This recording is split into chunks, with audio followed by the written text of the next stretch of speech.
جیسے میں نے کہا کہ وزراء کو تو کسی کو 6 مہینے ہوئے ہیں, کسی کو 7 ہوئے ہیں, کسی کو 5 مہینے ہوئے ہیں, لیکن یہ وہ لوگ ہیں بیوروکریٹس جو اب 21ویں اور 22ویں اسکیل میں ان کو نوکری کی ہے, 15 20 سال کا اپنے فیلڈ کا ایکسپیرینس ہوتا ہے, اور اگر وہ کوئی ڈیلیور نہیں کر پاتے, ظاہر ہے تبدیلیاں اسی لیے ہوتی ہیں کہ وہ ڈیلیور کریں اور صوبے میں جو لا اینڈ آرڈر کی سچویشن ہے وہ بہتر آئے اور لوگوں کو محسوس آئے کہ اب اچھے لوگوں کی حکومت آ گئی ہے, اور وہ جو پچھلے لوگ تھے وہ چلے گئے. اس چیز کا احساس عوام کو اگر نہیں ہوگا تو ایک آفیسر ہے اس کو اگر وہ اتنی کی پوزیشن پہ ہمارے مطابق ڈیلیور نہیں کر سکتا تو اس کو تبدیل کرنا ہے, اور یہ ہماری حکومت کا استحقاق ہے کیونکہ ہم نے لوگوں کو جواب دینا ہے. بالکل استحقاق ہے, آپ کو جواب دینا ہے, لیکن آپ سر آپ اس میں کنٹروورسی یہ ہے نا کہ آپ اپنے وزراء کو کے بارے میں سمجھتے ہیں کہ انہیں وقت دینا چاہیے اور اپنی حکومت کے بارے میں بھی سمجھتے ہیں کہ انہیں وقت دینا چاہیے, لیکن آئی جی صاحب توقع کر رہے ہیں کہ وہ 6 مہینے میں ہی پرفارم کر کے دکھائے, پرفارم نہیں کریں گے تو وہ تبدیل ہو جائیں گے. میں سوال دہرا کے اس لیے کر رہا ہوں کہ چیمگوئیاں یہاں پنجاب میں کچھ مختلف ہیں ان کی تبدیلی کی, پرفارمنس شاید ایک ایشو نہیں ہے, تبدیلی کی وجوہات کچھ اور بھی چیمگوئیاں اس پہ چل رہی ہیں. تو اگر یہ والا فارمولا ہے تو اس میں سر پھر آپ جب وقت باقی لوگوں کو دینا چاہتے ہیں تو 6 مہینے شاید اور دیے جا سکتے ہیں آئی جی کو, اگر ان کے پاس روڈ میپ ہے, یا روڈ میپ ہی ان کے پاس نہیں تھا.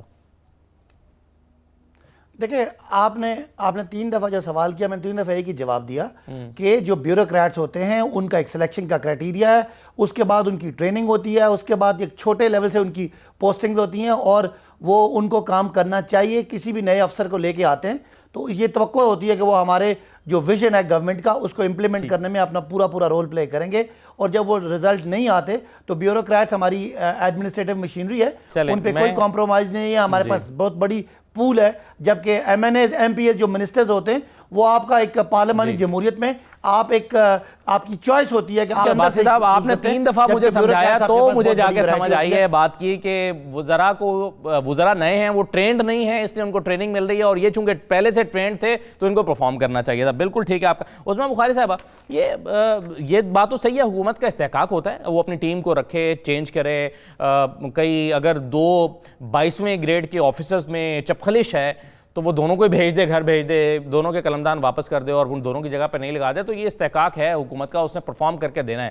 تو یہ زیادہ موضوع بحث پنجاب میں بنا ہوا ہے کہ جی یہ کیوں تبدیل ہو رہے ہیں. آئی جی کی تبدیلی کو ویسے آپ کس طرح سے دیکھ رہے ہیں؟ پھر میں آتا ہوں ذرا وہ پاپڑ والے ایشو پر جو آپ کے ساتھ اب ڈسکس کرنا ہے آج. شکریہ اسد. دیکھیے پہلی تو بات یہ ہے کہ یہ نیریٹو جو آج باسی صاحب بلڈ کرنے کی کوشش کر رہے ہیں, معاف کیجیے گا, یہ نیریٹو کنٹینر پہ نہیں تھا, اور یہ نیریٹو 5 سال پہلے بھی نہیں تھا. 5 سال پہلے عمران خان صاحب کی ذرا تقریریں نکال کے دیکھیے کہ وہ آئی جی صاحب کی ٹینیور پوسٹ کے اوپر کیا کہا کرتے تھے. جب بھی صوبے کے اندر کوئی چینج ہوتا تھا کسی بھی صوبے کے اندر تو عمران خان صاحب کو بڑے کنسرن ہوتا تھا کہ یہ کیوں ہو گیا اور یہ ایسے نہیں ہونا چاہیے. اور بائی دا وے یہ نئے پاکستان میں اور نئے پنجاب میں یہ 8ویں مہینے میں تیسرے آئی جی ہیں, اور یہ بات اتنی سمپل نہیں ہے جیسے باسی صاحب نے جو ہے وہ بیان کرنے کی کوشش کی. وہ شاید نہیں بیان کر پائے, میں بتا دیتی ہوں. آئی جی صاحب کا قصور یہ تھا کہ انہوں نے حمزہ شہباز کے گھر پر دھاوا بولا نہیں, پولیس نے وہ مار کٹائی نہیں کی, اور وہ چھترول جو آج آپ کو پتا ہے وزیر پارلیمانی امور نے بہت خوبصورت پارلیمانی الفاظ میں جو اپوزیشن کو دھمکی دی ہے کہ وہ وہ پارلیمانی زبان جو انہوں نے چھترول والی استعمال کی ہے وہ چاہتے تھے, اور وہ جو ہے وہ تھوڑی بہت تو خیر سین کریٹ ہوئے, بہت زیادہ سین کریٹ کیوں نہیں ہوا, یہ غلطی جو ہے یہ آئی جی صاحب کی جو ہے وہ کی گئی. اب مجھے عجیب بات ہے, جو 12 کروڑ کا صوبہ ہے وہ اپنے بزدار صاحب جیسے ایک آدمی کے ہاتھ میں دے دیا جو خود کہتے ہیں میں ٹرین ہو رہا ہوں ابھی, اور جو پولیس کا آئی جی ہے جس کو ابھی میرا خیال ہے 3 یا 4 مہینے ہوئے تھے, اور بائی دا وے وہ ایک پنجاب میں جو ہمارے 5-6 سی ایمز ہیں ان میں سے ایک سی ایم کا چہیتا تھا وہ آئی جی. تو اب وہ سی ایم صاحب جو ہیں وہ کیا کریں گے ان آئی جی صاحب کے جانے کے اوپر, اور جس طرح سے لا اینڈ آرڈر کے حوالے سے اور جو پولیس کو پولیٹیسائز کرنے کی ایک سے ایک بڑھ کے اگزامپل اس نئے پاکستان میں ہم نے دیکھی ہے اور نئے پنجاب میں ہم نے دیکھی ہے. اس کے بعد آ کے یہ کہہ دینا کہ جی وہ یہ بڑا کیٹیگورک ہے, آپ کو سمجھنا چاہیے. جو فواد چودھری صاحب نے بھی کہا تھا, اور آپ کو یاد ہوگا کہ عمران خان صاحب نے بھی جب بیوروکریٹ سے خطاب کیا تھا تو انہوں نے بڑا کھلی دھمکی دی تھی, جو ہماری بات مانے گا وہ رہے گا, جو بات نہیں مانے گا وہ گھر جائے گا. تو وہ بات میرا خیال ہے وہ حمزہ شہباز کے گھر پہ دھاوا بولنے والی بات جو ہے وہ پوری نہیں ہوئی. جب چاہیں گے عثمان گزار صاحب تبدیل یہ ان کی خطا ہوئی جو میں اسی لیے دورا کے پوچھوں کہ اصل خطا اس وقت میں نے تو بتا دی نا اصل خطا, میں تو بتا رہی ہوں نا, وہ نہیں بتا پائیں گے. اور دوسری بات یہ ہے کہ پھر اس کا مطلب ہے آپ جھوٹ بولتے رہے. آپ عوام کو دھوکہ بازی کرتے رہے اس کے ساتھ جب آپ کنٹینر پہ ہوتے تھے یا جب آپ اپوزیشن میں ہوتے تھے کہ ٹینیور پوسٹ ہے وہ اس کو ایسے نہیں کرنا دیا جانا چاہیے, اور سپریم کورٹ کے اپنے فیصلے موجود ہیں اس حوالے سے جو ٹینیور پوسٹ ہیں اس کے حوالے سے, اور آئی جی اے ڈی خواجہ کے حوالے سے بھی اگر آپ کو یاد ہو جب کراچی میں یہ ایشو آیا تھا اور سپریم کورٹ نے اس کے اوپر بڑی جو ہے وہ کیٹیگورک آبزرویشن بھی دی تھی اور فیصلہ بھی دیا تھا. لیکن اس وقت آپ کو پتا ہے بادشاہ سلامت کی حکومت ہے.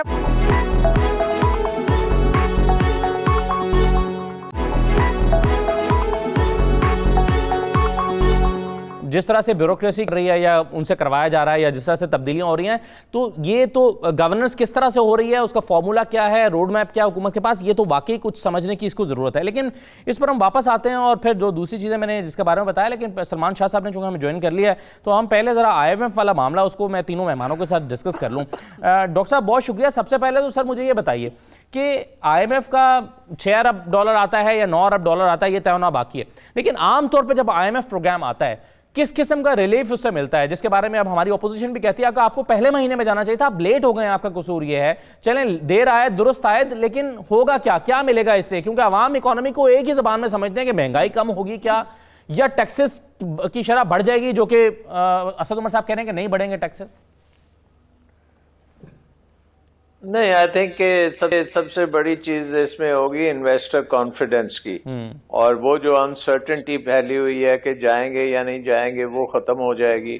اس کے ساتھ ساتھ یہ بھی ہے کہ اس کے ساتھ کوئی ریفارم پروگرام اٹیچ ہو جائے جس کو آپ ریفارمز بھی کریں گے, اور بیسکلی جو آپ کے مالیاتی خسارے ہیں ان کو کیسے پر کرنا ہے. ابھی پاکستان میں تو ایک انڈرسٹینڈنگ یہ ہے کہ وہ مالیاتی خسارے کو پر کرنے کے لیے ٹیکس اور کرنے پڑیں گے, لیکن میرے خیال میں دوسری طرف بھی ہے کہ اگر آپ اپنے اخراجات کم کریں تو پھر بھی آپ کا مالیاتی خسارہ ختم ہو سکتا ہے.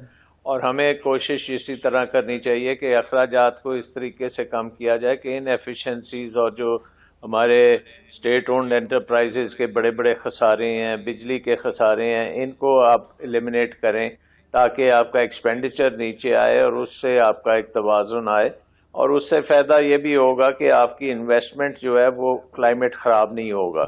ابھی اس وقت جو مین چیز ہمارے سامنے آ رہی ہے کہ ہم نے ٹیکس کے اوپر فوکس کیا ہوا ہے اور ہر قسم کے ٹیکس لگ رہے ہیں اور لیفٹ اینڈ رائٹ لگ رہے ہیں, تو اس کی وجہ سے انویسٹمنٹ کلائمیٹ خاصا سلو ہو گیا اور اکانومی کا پہیہ بہت سلو ہو گیا. سو آئی تھنک کہ اس چیز کو ریورس کرنا بہت ضروری ہے کہ ایک طرف تو آئی ایم ایف کا پروگرام ضرور آئے, لیکن انویسٹمنٹ کلائمیٹ جو ہے اس کو ہمیں بہتر کرنے کے لیے ڈومیسٹکلی خود کام کرنے پڑیں گے, اور وہ میجر کام یہ ہوگا کہ ہم حکومتی جو فضول قسم کے اخراجات ہیں ان کو ختم کریں. اور یہ آپ ایسے ڈاکٹر صاحب آپ کے خیال میں کون سے ایسے اخراجات ہیں, کیونکہ حکومت تو آسٹیرٹی کی مہم بھی چلائی حکومت نے اور اپنے اخراجات کو کم کرنے کی کوشش کرتی رہتی ہے, آپ کے خیال میں ایسے کون سے اقدامات ہیں جس سے آپ کو لگ رہا ہے کہ یہ فضول خرچی ہو رہی ہے؟ دیکھیں, آپ سفید ہاتھی جو ہیں جن کو آپ نے پالا ہوا ہے اور ان کو ابھی ہم فردر پیسے دیں گے, سرمایہ کمپنی میں ان کو ڈال دیا گیا ہے, اس کے لیے اب ان کو ریوائیو کرنے کے لیے اور پیسے لگیں گے. وہ پیسے جو ہیں وہ ٹیکس پیئر سے آئیں گے, ٹیکس پیئر سے اگر وہ پیسے آتے ہیں تو پھر ٹیکس آپ کو بڑھانے پڑیں گے. سو آئی تھنک کہ یہ بیلنسنگ ایکٹ آپ کو کرنا بہت ضروری ہے.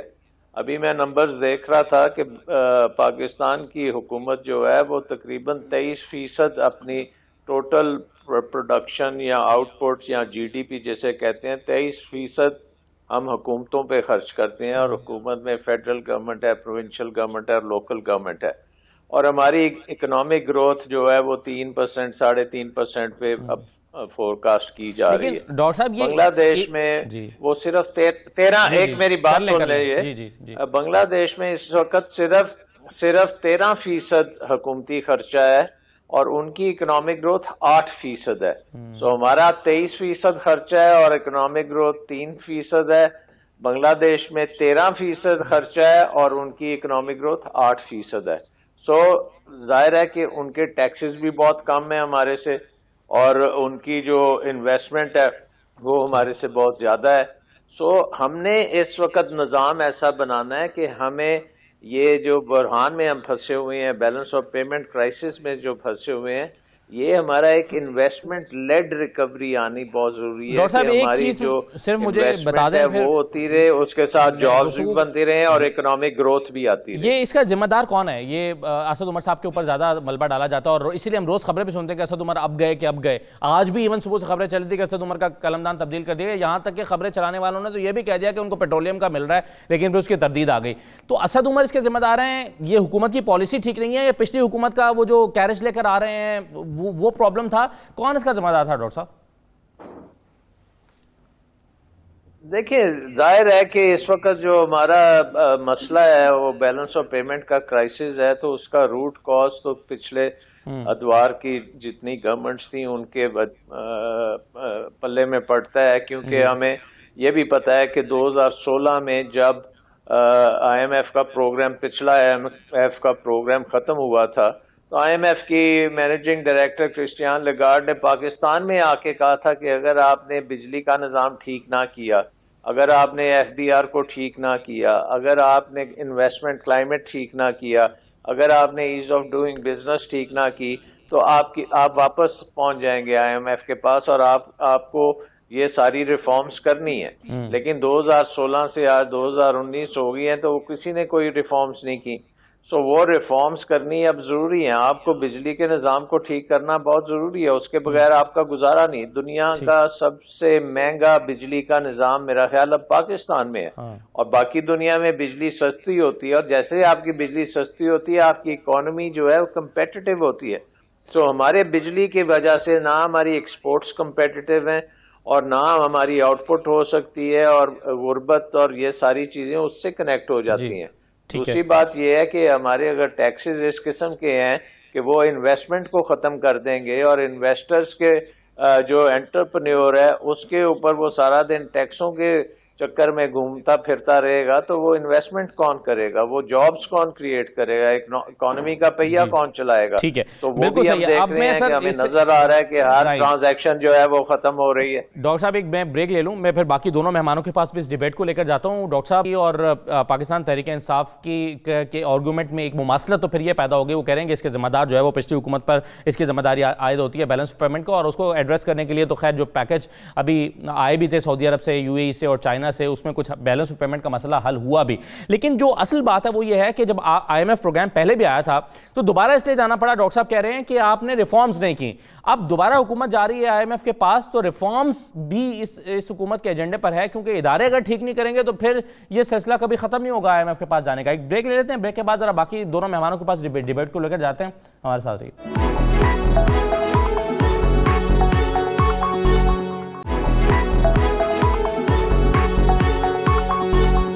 دوبارہ خوش آمدید. ڈاکٹر سلمان شاہ صاحب جو بات کر رہے تھے بریک پر جانے سے پہلے, میں عظمیٰ صاحبہ آپ کے سامنے رکھتا ہوں سوال, وہ یہ کہ ایک تو ڈاکٹر سلمان صاحب اور پی ٹی آئی کے موقف میں ایک تو مماثلت پیدا ہو گئی, وہ یہ کہہ رہے ہیں کہ بیلنس آف پیمنٹ کا جو مسئلہ تھا وہ تو پچھلی حکومت پیدا کر کے گئی تھی, اور دوسرا یہ کہ دوبارہ آئی ایم ایف میں اس لیے جانا پڑا کہ آپ نے نہ بجلی کا نظام ٹھیک کیا, نہ ایف بی آر کا نظام ٹھیک کیا, نہ آپ نے ایز آف ڈوئنگ بزنس پر کوئی کام کیا.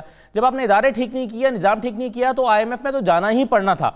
تو جو خرابی روزانہ عمران خان اپنے جلسوں میں یہ کہتے ہیں کہ جو خرابی ہمیں ملی ہے وراثت میں, اس سے ہم آپ کیسے ایکسپیکٹ کر رہے ہیں کہ 7 مہینے میں ٹھیک کریں, اسی لیے آئی ایم ایف میں جانا پڑا اور اسی لیے باقی مسائل پیدا ہو رہے ہیں.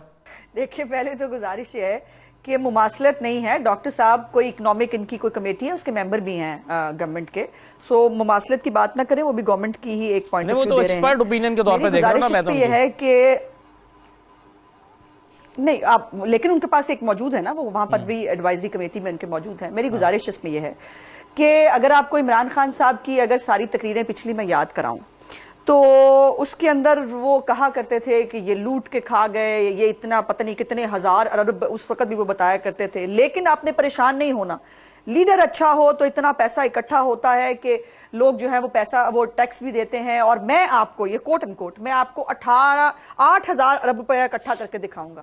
اب میرا سوال یہ ہے کہ اب تو فرشتوں کی حکومت آ گئی نا پاکستان کے اندر, اب جو ٹیکس اکٹھا ہونا تھا, جو شارٹ فال ہے 485 ارب روپے کا, اس کا جواب کون دے گا؟ پھر اس کا مطلب ہے پھر یہ کیا کرتے تھے کہ جی کیونکہ کرپشن بہت زیادہ ہو رہی ہے, منی لانڈرنگ پتہ نہیں کتنے ہزار ارب کی روز ہوتی ہے, اور وہ جب ہم آ جائیں گے تو وہ ٹھیک ہو جائے گی. اب اس وقت تو پھر جو ہے وہ صادق اور امین لوگ بیٹھے ہیں, تو پھر وہ آج اکانومی کی یہ حالت کیوں ہے؟ دیکھیے یہ ہمارے پیچھے چھپنے سے اب مسائل کا حل نہیں ہوگا. آج اسد عمر صاحب نے کہا کہ جو مسلم لیگ نون کی حکومت نے جن چیزوں پر جو ہے وہ ٹیکس نہیں لگائے اب ہمیں لگانے پڑیں گے, اور یہی اسد عمر صاحب ہیں. ذرا ان کی تقریریں نکال کے دیکھیے, عباسی صاحب اس وقت ہاؤس میں نہیں تھے, ذرا ان کی تقریریں نکال کے دیکھیے, ان کے ٹویٹس پڑھیں, وہ کیا کہا کرتے تھے کہ جو ہے وہ حکومت نے یہ بھی ٹیکس لگا دیا, وہ بھی ٹیکس لگا دیا, یہ کھا گئی حکومت, یہ لوگوں کی جیب میں گھس گئی حکومت, اور آج خود کی حالت یہ ہے کہ یہ ایڈمٹ کر رہے ہیں, چیخیں بھی نکلوائیں گے, اور جو ہے وہ معاملات بھی ایسے ہی چل رہے ہیں. دوسری جو امپورٹنٹ بات میں سب سے زیادہ کرنا چاہتی ہوں وہ یہ ہے, یہ بھی عمران خان صاحب کی فلسفی تھی, اور وہ اس بات پہ بھی بڑا کرٹیک کیا کرتے تھے کہ جی ساری باتیں پارلیمنٹ کے سامنے, وہ گالی بھی دیتے تھے, لعنت بھی بھیجتے تھے, لیکن وہ کہتے تھے ہر تفصیل جو ہے پارلیمنٹ کے سامنے آنی چاہیے. خود بھی کہا جب وزیر اعظم بننے جا رہے تھے. اب مجھے بتائیے IMF کی ابھی تک جو یہ کرنے جا رہے ہیں وہ تفصیلات عوام کے ساتھ شیئر کیوں نہیں کی جا رہی, وہ پارلیمنٹ کے ساتھ شیئر کیوں نہیں کی جا رہی, ہمیں پتہ تو چلے ہمارا کیا سودا کر کے آئے ہیں یہ. اور ابھی IMF کے پیکج سے پہلے جو حالت ہو گئی ہے, ابھی آج یہ خبر آئی ہے کہ گیس کے اندر 75 سے 80% گیس کی قیمتوں میں 75 سے 80% جو ہے وہ اضافہ کیے جانے کی تجویز ہے, جو 1 جولائی سے نافذ العمل ہوگا. ظاہر ہے مختلف شعبوں میں سبسڈی ختم کریں گے آپ, بجلی میں سبسڈی ختم کریں گے جو کہ آپ دے رہے تھے, جس سے اکانومی کو آپ الٹا نقصان ہو رہا تھا سبسڈی دینے سے. بجلی کے نظام میں سبسڈی آپ نے رکھی ہوئی, تو سبسڈیز جب وڈرا کریں گے تو آبویسلی اس کا امپیکٹ گیس کی قیمتوں پر آئے گا. یہ وہ موقف ہے جو PTI کے لوگوں سے ہم سنتے رہتے ہیں. عام آدمی کی جہاں بات آتی ہے وہاں پہ آپ سبسڈی جو ہے وہ کھینچنے کی بات کر رہے ہیں. ابھی آپ کہہ رہے تھے کہ وہ جو ہے وہ سفید ہاتھی سلمان شاہ صاحب کہہ رہے تھے, آپ کو یاد ہوگا ہم نے PIA کو پرائیویٹائز کرنے کی بات کی. آپ کو پتا ہے نا کہ کیسے جلوس لیڈ کیے گئے, کیسے جو ہے وہ دنگا فساد کرایا گیا ان جلوسوں کے اندر, اور جو ہے وہ پرائیویٹائزیشن کرنے کی, اور خود PTI کی اپنی 2013 کی مینیفیسٹو میں شامل تھا کہ ہم PIA کو پرائیویٹائز کریں گے. جب ہم کرنے جا رہے تھے تب انہوں نے یہ کیا. تو میری گزارش یہ ہے کہ ابھی ہمارے پیچھے چھپنا اور رونا دھونا چھوڑ دیں.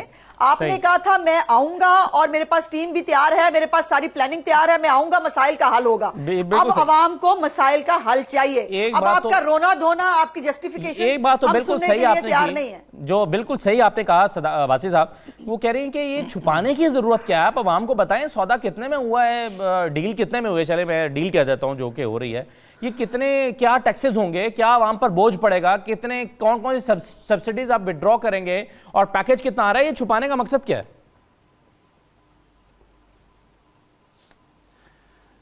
جی دیکھیں, پہلی بات ہے شاید عظمت صاحبہ کو نہیں پتا کہ آج جو فائنانس کمیٹی جس میں ساری پارٹیوں کی نمائندگی ہے, اس میں اسد عمر صاحب نے اپنا جو وزٹ تھا یا جو بات چیت تھی وہ ان سے ڈسکس کی ہے اور ان کو اعتماد میں لیا ہے. باقی پارلیمنٹ کا بھی جب پارلیمنٹ کا سیشن ہوگا تو اس میں اعتماد میں میرے خیال میں بات صاحب ڈیٹیلز ابھی بھی انہوں نے شیئر نہیں کی, سائن نہیں ہوا, ڈیٹیلز نہیں آئی اس کی. نو کوئی تفصیل نہیں آئی, ڈیٹیل شیئر کرنی بھی نہیں ہے اس طرح. کس طرح کرنی ہے سر؟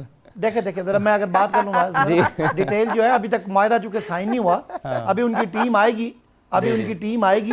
یہ تو وہ لوگ ہیں جو انہوں نے کبھی کسی کمیٹی کو اعتماد میں ہی نہیں لیا. تو ابھی جو بات ہو رہی تھی کہ جی ہم ان کے پیچھے چھپ رہے ہیں, ہم کہتے تھے کہ ڈالر باہر جاتے ہیں.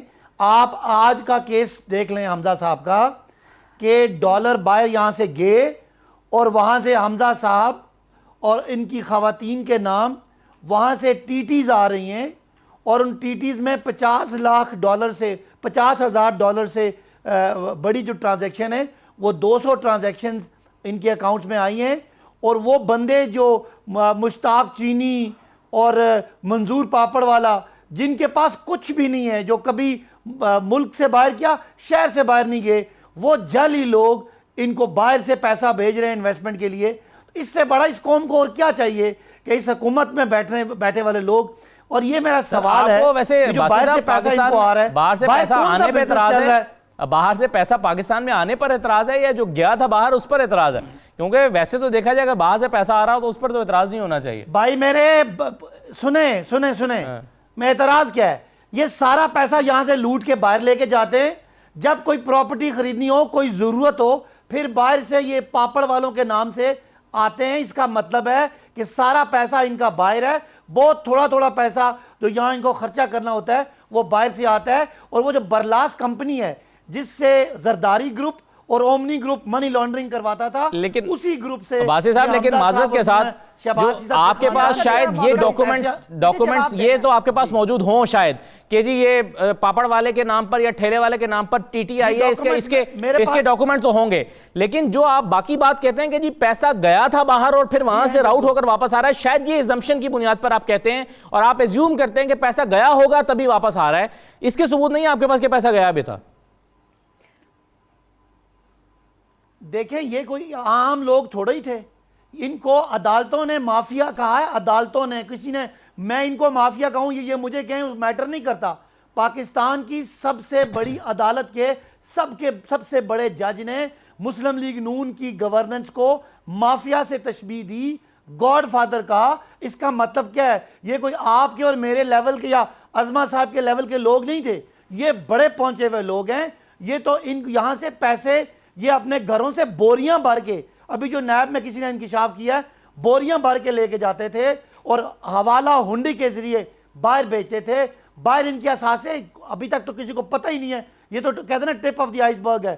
وہاں سے جب ان کو یہ ڈونگا گلی کا گھر بنا تھا میڈم نصرت شہباز صاحبہ کو, ان کو باہر سے پیسے آتے ہیں کسی بے نام بندے کا جس کا بیچارے کا نام استعمال ہو رہا ہے. اسی طرح ان کی جتنی یہاں پہ ملیں لگی ہیں, چاہے وہ دودھ کی ملیں ہیں, وہ مرغی کاروبار ہے, یہ سارے پیسے باہر سے جعلی لوگوں کے اچھا میں آپ کو میں نام پڑھ سکتا ہوں اگر آپ کا پروگرام ٹائم دے, جن کے ناموں سے پیسے آ رہے ہیں. تو یہ نہ کہیں کہ ہم کوئی یہ ایسی بات کر رہے ہیں, یہ باتیں تھیں, یہ باتیں ہیں, اس کو تو اور ابھی نیب کی کاروائیاں چل رہی ہیں.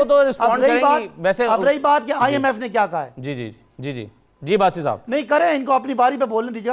میں آئی ایم ایف پہ بات کر لوں. آئی ایم ایف کے پاس ہم نومبر میں گئے, جو وہ شرائط کہہ رہے تھے وہ بہت زیادہ سخت تھی. ہم نے نومبر سے جو ریفارمز اپنے کیے ان سے آپ کا تجارتی خسارہ بڑا ڈراسٹیکلی کم ہوا. اچھا ویسے باسی صاحب یہ بھی نہیں پتا ہمیں ویسے یہ بھی پتا نہیں ہے کہ وہ سخت شرائط کیا تھیں, مطلب کم از کم وہی قوم کے سامنے لائی گئی ہوتی کہ بھئی یہ دیکھیں یہ قوم, یہ جناب پارلیمنٹ میں ہم سامنے رکھ رہے ہیں کہ آئی ایم ایف یہ شرائط رکھ رہا ہے, آپ پارلیمنٹ کہتے ہیں تو ہم چلے جاتے ہیں بھئی ان شرائط کو میں آپ کو بتاتا ہوں شرائط کیا ہیں. وہ ڈاکٹر صاحب بیٹھے ہیں, وہ بہتر سمجھتے ہیں. شرائط یہ ہیں کہ مسلم لیگ نون کا کامیاب ترین دور میں پی آئی اے اربوں کے نقصان میں, بجلی اربوں کے خسارے میں, گیس اربوں کے خسارے میں, سٹیل مل اربوں کے خسارے میں, پبلک جو سٹیٹ انٹرپرائزز ہیں وہ سارے خساروں میں. ذرا سن لیں عظمہ پلیز, عظمہ میری بہن اپنی باری پہ جو مرضی بولیے.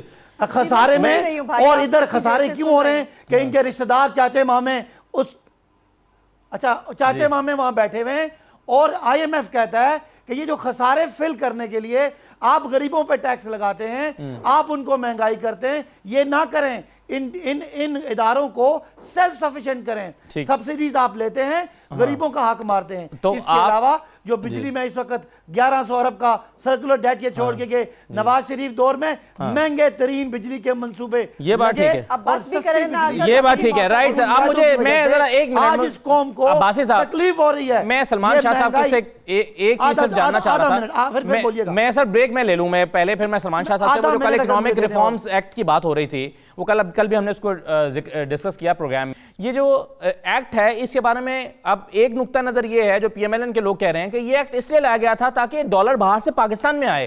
یہ ایک آسانی دینے کے لیے دیا گیا تھا کہ پاکستانیوں کو جنہوں نے اپنے بیرون ملک اثاثے رکھے ہیں وہ پاکستان میں لے کر آئیں. لیکن اب یہ یہاں پر فواد چوہدری صاحب اور پی ٹی آئی کا دعویٰ یہ ہے کہ نہیں, یہ ایکٹ اس لیے لایا گیا تھا کہ باہر فلیٹ خریدنے تھے, پیسے لے کر جانے تھے.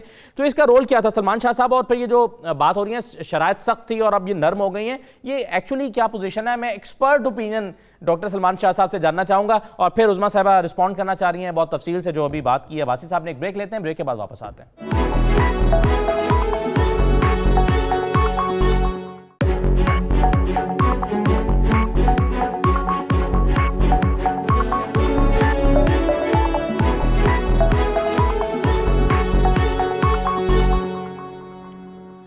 بریک کے بعد دوبارہ خوش آمدید. ڈاکٹر سلمان شاہ صاحب, ایک ایکٹ کا ذکر کل سے ہو رہا ہے, protection of economic reforms act کا.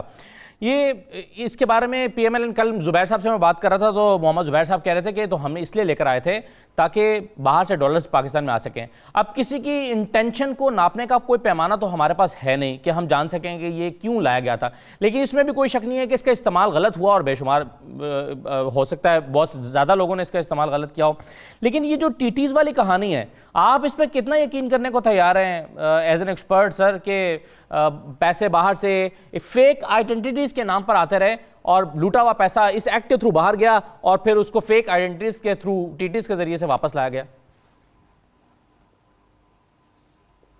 جی آئی تھنک کہ یہ اگر آپ دیکھیں کہ ایف اے ٹی ایف کی جو پاکستان کے ساتھ جو ہو رہا ہے معاملہ کے گرے لسٹ اور بلیک لسٹ اور باقی لسٹوں کا, وہ ریلیٹ ہی ان چیزوں سے کرتا ہے کہ پاکستان میں بے نامی اکاؤنٹس, پاکستان میں بینک اکاؤنٹس جس کی ویریفیکیشن نہیں ہو سکتی, آپ کسی کے نام پہ بھی اکاؤنٹ کھول کے کام کر لیتے ہیں, اور ایٹ دی ہائیسٹ لیول اگر یہ چیزیں ہوتی ہیں تو واقعی آپ کا نظام جو ہے فائنینشیل سسٹم جو ہے پاکستان کا وہ بہت خطرناک سسٹم ہے. کیونکہ اگر کوئی لیٹ سے جینوئن ریزن سے بھی وہ استعمال کرتا ہے تو اس کے ساتھ ساتھ اگر کوئی ٹیررزم کے لیے بھی اس کو استعمال کر سکتا ہے, کوئی کرپشن کے پیسے کو ادھر ادھر کرنے کے لیے بھی استعمال کرتا ہے, نارکوٹکس کے لیے بھی کر سکتا ہے. تو یہ تو ایک بالکل ان ایکسیپٹیبل سی چیز ہے کہ بالکل یہ ہمارے پاس لا ہونا چاہیے کہ کوئی اگر پیسے اپنے باہر لے کے جاتا ہے یا کوئی باہر سے پاکستان لے کے آتا ہے تو وہ صاف شفاف طریقے سے ہو جانا چاہیے وہ ٹرانزیکشن, کیونکہ بے شمار پاکستانیز اوورسیز ہیں, وہ وہاں پہ کام بھی کرتے ہیں, وہاں سے وہ پیسہ بھی بیچتے ہیں, ادھر سے ان کے جو فیملی ممبرز ہیں ہو سکتا ہے وہ ان کو سپورٹ کرنے کے لیے پیسہ بیچتے ہوں, ایجوکیشن کے لیے آپ بیچ سکتے ہیں, ہیلتھ کے لیے بیچ سکتے ہیں, تو بے شمار چیزوں کے لیے آپ پیسہ بیچ سکتے ہیں, اور ایون بزنس کے لیے بھی آپ پیسہ بیچ سکتے ہیں. لیکن بے نامی اکاؤنٹس اور فیک اکاؤنٹس کے ذریعے سے کرنا تو یہ تو پورے پاکستان کے فائنینشیل سسٹم کے اوپر کویسچن مارک بن گیا, اور یہ آئی تھنک کہ پوری دنیا اس کو دیکھ رہی ہے کہ یہ پاکستان اس کو کیسے ڈیل کرے گا, اور کس قسم کی نو یور کسٹمر کی جو ہوتی ہیں قاعدے وہ چلائیں گے یا نہیں چلائیں گے, کہ یہاں پہ جو مرضی آپ کر سکتے ہیں تو پھر تو آپ کا ملک جو ہے وہ بلیک لسٹ میں پہنچ جائے گا, اور دنیا اب اس چیز کو ٹالریٹ نہیں کر سکتی. اور اگر اب مگر مسئلہ یہ ہے کہ ڈاکٹر صاحب مگر انٹرنیشنلی بھی انٹرنیشنل لاز ہیں, میں ڈاکٹر صاحب مسئلہ اس میں یہ ہے جو یہ کام سارے جو ہیں نہیں کر. جی بالکل ٹھیک ہے. اب عظمیٰ صاحبہ پرابلم یہ ہے کہ اب یہ جو دو چیزیں ابھی انہوں نے بات کی تھی باسی صاحب نے, ایک تو وہ کہہ رہے ہیں کہ فیک آئیڈینٹیٹیز, آپ کو اگر آپ کے جائز طریقے سے کمائے ہوئے باہر پڑے ہوئے پیسے ہیں اس کو پاکستان میں لے کر آنا تو اس کے لیے فیک آئیڈینٹیٹیز کو یوز کرنے کی ضرورت کیا ہے, یہ کیوں ان کے نام سامنے آئے. اور دوسرا جو آئی ایم ایف کے حوالے سے بات کرتے ہیں وہ کہتے ہیں سرکولر ڈیٹ تو 1100 روپے کا آپ ارب 1100 روپے کا آپ چھوڑ کر گئے تھے نا جی, اور اربوں روپے کے لائن لاسز تو آپ چھوڑ کر گئے تھے نا جی, اس کو تو آپ مانیں گے. جی عظمیٰ صاحبہ مجھے اب ٹائم نہیں ملے گا بات کرنے کا. مجھے دیکھیے پہلی تو بات یہ ہے کہ یہ جو ابھی ڈاکٹر سلمان شاہ صاحب جو کہہ رہے ہیں نا ایف اے ٹی ایف کے لیے, تو ان کو یاد ہونا چاہیے کہ مشرف کے دور میں جب اس وقت بھی ڈاکٹر صاحب موجود تھے, اور یہ ایف اے ٹی ایف کی گرے لسٹ میں پاکستان کو 2013 میں جب ہم آئے تھے 2015 میں ڈالا گیا تھا, ہم نے اس کو بلیک سے گرے میں لایا تھا, اور وہ جو یہ اب مکس کرنے کی کوشش کر رہے ہیں اور وہ دہشت گردی کا ایک الزام پتہ نہیں کیا کون ثابت کرنے کی. میری تو گزارش یہاں پہ یہ ہے کہ ہم نے تو آج چیلنج کیا ہے کہ آپ بیٹھ کر اب کنٹینر پہ نہیں ہیں, آپ حکومت میں ہیں, آپ الزام مت لگائیے, آپ ثابت کیجئے, اور ہمارے ہی اپنے ٹرانزیکشنز جو ہم نے خود ڈکلیئر کیے ہوئے ہیں ہر چیز, اس کے اندر سے چیزیں نکالنے کا. اب چینی صاحب کی ایک ایگزامپل دیکھ لیں, ارب پتی آدمی ہے وہ, اس کا کاروباری تعلق ہے ہمارے ساتھ چونکہ وہ چینی کا کاروبار کرتا ہے, اور اس کے اوپر جو ہے وہ پتہ نہیں کیا کیا. تو ہم نے آج چیلنج کیا ہے کہ بھائی گپے مت ڈالو, آپ کنٹینر پر نہیں ہو, اب آؤ اور ثابت کرو کہ جو آپ کہہ رہے ہیں وہ ان کی باتوں پہ آپ تو اعتبار کر سکتے ہیں اسد صاحب, ہم سوری پاکستان کی قوم اعتبار کرنے کے لیے تیار نہیں, اور یہ پرابلم ہے ان کا. آپ ان سے پوچھیں نا اکانومی کی حالت کیوں ہے, آپ چور ہیں, اکانومی کی حالت کیوں ہے, منی لانڈرنگ ہوئی ہے, تو بھائی منی لانڈرنگ واپس لے کے آؤ نا پیسے, پہلے تو آپ نے درست کہا ہمارے پہ الزام ٹی ٹیز آنے کا ہے, ہمارے پہ الزام پیسے واپس جانے کا کوئی ثبوت نہیں ہے, نہ کوئی, اور یہ ٹرانزیکشن ہم نے خود شو کی ہوئی ہیں اپنے گوشواروں کے اندر. سو یہ جو ہم نے ثابت کرنا ہے نا, وہ بعدالت جناب عمران خان نہیں کرنا, نہ صداقت واسی صاحب کرنا ہے, نہ ہمیں کسی ٹی وی پروگرام میں کرنا ہے. عدالت کے اندر ثابت کرنا ہے, اپنے ثبوت ہم لے کے جائیں گے. اپنے گوشواروں میں شو کی ہوئی ہیں, تو آپ نے کس نام سے شروع کی ہوئی ہیں؟ کیونکہ ان کے پاس جو گوشوارے ہیں اس میں کوئی ٹیٹیز وہ جو ہے کوئی پاپڑ والا اور کوئی ٹھیلے والا شو ہو رہا ہے. وہ یہ کہہ رہے ہیں نا بھائی پاپڑ والا. اب یہ چینی صاحب کی اگزامپل دینے میں بتا رہی ہوں, ارب پتی آدمی ہے جس کو یہ پتہ نہیں کیا بنا کے بیٹھے ہوئے ہیں. لیکن میں یہ بات کرنا چاہتی ہوں, ان کا پرابلم ہے یہ, جب آپ اکانومی پہ بات کرنا چاہیں گے یہ ڈیٹریکٹ کرتے ہیں آپ کو. لیکن میں دوبارہ, ہم چور ہیں بھائی, ہم چور ہیں, ٹھیک ہے. اب آ جاتے ہیں اکانومی کے اوپر, جو کہہ رہے ہیں ریفارمز بہت کی ہیں انہوں نے. شرم نہیں آتی, خدا کا خوف نہیں ہے ان کو. یہ ریفارمز کی کہ آپ نے جو ہے وہ پاکستان کا روپیہ جو ہے وہ ایک دن میں گرا دیا. یہ ریفارمز کی کہ اسٹاک ایکسچینج جو ہے وہ آج کہاں پہنچ گئی ہے. یہ ریفارمز کی کہ آج سب کانٹیننٹ کی سب سے ورسٹ کرنسی ہے پاکستان. یہ ریفارمز کی کہ آپ کا وزیر خزانہ اور آپ کا پرائم منسٹر کہتا ہے پاکستان دیوالیہ ہو گیا ہے. یہ ریفارمز کی آپ نے کہ عام آدمی جو ہے وہ دودھ, پتی, چینی جو ہے وہ اس کے لالے پڑے ہوئے ہیں. یہ ریفارمز کی آپ نے کہ آپ نے بجلی اور گیس کی قیمتوں میں جو ہے وہ اتنا اضافہ کر دیا. آپ کو ریفارمز کہتے ہوئے خدا کا خوف نہیں آیا؟ یہ ریفارمز ہے اگر آئی ایم ایف سے پہلے, تو بھائی اگر یہ اس کو ریفارمز کہتے ہیں نا, ابھی تو ریفارمز کا دعویٰ بھی انہوں نے نہیں کیا کہ آئی ایم ایف کا سائن ہونے کے بعد. آپ نے سنا نہیں شاید, میں نے لکھ لیا تھا, میں نے کہا ہم نے ریفارمز کر لی تھی آئی ایم ایف کے جو ہے وہ آنے سے پہلے, تو میں نے نوٹ کر لیا تھا, اس لیے ریفارمز یاد کرائی کہ اگر اس کو ریفارم کہتے ہیں تو اللہ آپ کی ریفارم سے اس پاکستان کو بچائے. آپ پتہ نہیں اس پاکستان کے ساتھ اور کیا کرنے جا رہے ہیں, اور آپ نے پورا پاکستان جو ہے ٹریننگ پہ ڈالا ہوا ہے, اور اس کے اوپر پاکستان کو کہاں لے جائیں گے. میں ایک سوال باسی صاحب سے اور پھر ایک سلمان شاہ صاحب سے. پہلے باسی صاحب آپ سے, باسی صاحب مجھے یہ بتائیے, یہ جو آپ کہانی سنا رہے ہیں ٹیٹیز کی, کورٹ آف لاء میں اس کو پروف کر پائیں گے کہ پیسہ یہاں سے باہر گیا تھا؟ یعنی چلیں آپ کو 100% یقین بھی ہو, تو کیا اس بات کا کوئی ثبوت موجود ہے کہ یہاں سے حوالہ ہنڈی کے ذریعے سے پیسہ باہر گیا تھا اور یہ وہی پیسہ ہے جو راؤٹ ہو کے واپس آیا ان ٹیٹیز کے ذریعے سے؟ یہ پروف ہو سکے گا آپ سے؟ اسد, میں آپ کو ٹرانزیکشن بتاتا ہوں. منظور احمد جو پاپڑ والا جو پنڈ آدن خان میں رہتا ہے جیلم کے ضلع میں, وہ حمزہ صاحب کو 1,63,000 بھیجتا ہے.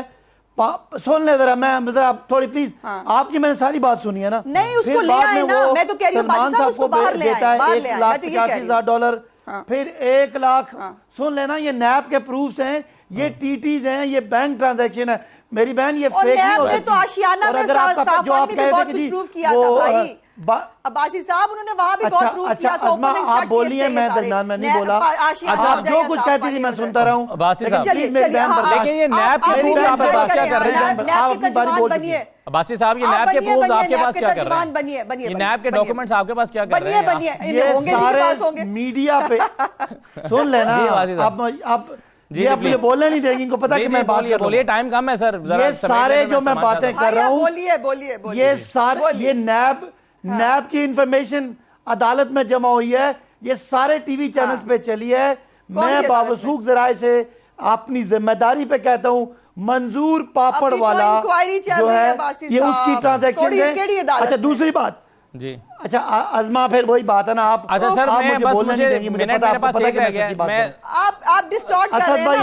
میں سلمان شاہ صاحب سے اگر آخری کامنٹ لے لوں, میں مجھے صرف بات کر لوں, مجھے صرف یہ بتا دیں, مجھے بات تو کرنے دینا سر جی. ٹائم, آپ کہتے ہیں کہ جی باہر پیسہ کیسے گیا؟ ہاں, باہر کیسے گیا؟ بوریاں, یہ رشوت کے پیسے بوریاں بھر کے یہ ویڈیو کلپ ہے آپ کے پاس سر, اپنا ہنڈی کے ذریعے باہر بھیجتے تھے. آپ مجھے یہ بتا دیں, حمزہ صاحب اور سلمان صاحب باہر کون سا کاروبار کرتے ہیں؟ لیکن باسی باہر صاحب کون سا کاروبار کرتے ہیں جس کے ان کو ریمیٹنس؟ باسی صاحب, آپ کے پاس کوئی ویڈیو کلپ ہے, آپ کے پاس گواہان موجود ہیں, مگر میں تو کورٹ آف لاء کی بات کر رہا ہوں نا. وقت ختم ہو گیا ہے, میں لیٹ پہنچ پایا ہوں سلمان شاہ صاحب کے پاس بھی. بہرحال میرے مہمانوں کا سلمان شاہ صاحب, عظما بخاری صاحبہ اور صداقت عباسی صاحب, یہ آج کا پروگرام تھا. ناظرین اجازت دیجیے, اللہ حافظ.